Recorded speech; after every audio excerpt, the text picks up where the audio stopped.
and this is a sort of RPG adventure style board game where players are going to be working together cooperatively, building up their skills, building up their wealth, and trying to create new gear and weapons in order to best equip themselves to complete a series of objectives and take out a final boss, because players are going to be playing over a series of chapters throughout the entirety of the campaign, and each chapter is inspired by one of the boss quests from the RuneScape video games. And players' characters don't start this game in any particular class. Instead, everyone starts with a blank slate, and you're going to be building up your skills and strengths and gear as the game goes on, developing your character into the type of character that you want to play as. Players can choose a chapter from the campaign book that they want to go ahead and play, and that's going to outline the different objectives that players are trying to complete, as well as any specific rules or requirements when setting it up. And each chapter is going to be played over just 2 phases, each with a series of rounds within those phases, and the first phase is the exploration phase. And during this phase, players are going to be taking turns moving around the map, fast traveling to different locations, and then interacting with those locations to perform their actions. Players have a few different options when they visit a location. The first is to interact with one of their active quests if they have any active quests that require them to visit that location, or if a main quest requires them to visit that location, they can also interact with that quest. And the final action they can do that they can just do at any location is to draw an exploration card. And the exploration cards will be specific to the different areas that you visit.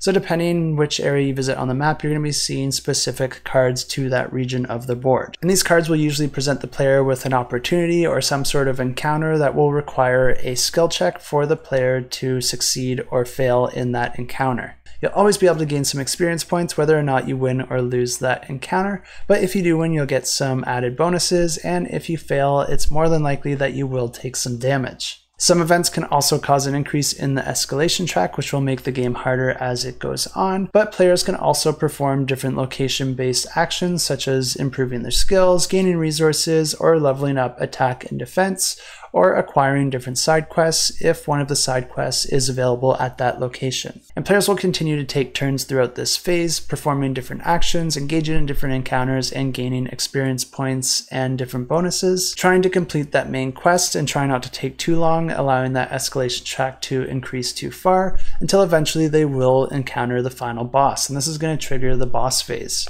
And this is where the game gets a lot more team oriented, because each player is going to have a different set of skills, and the boss will test you on different skills and different combinations of skills, so players will have to work together to try and fulfill those requirements. And at this point, all the players pool whatever remaining health they have together, forming their overall health for the boss phase. Both combat and the encounters work very similar in this game, where you're going to have your base set of skills that you're building up throughout the game. And then you're going to be rolling your dice, adding those values together to try and complete a skill check. And if you're able to do that, you will succeed and hopefully eventually win the battle. And if the players are able to defeat that final boss, then they win the game. And if you are interested in this campaign or any of the other ones that I mentioned today, I have links to all these campaigns in the description below.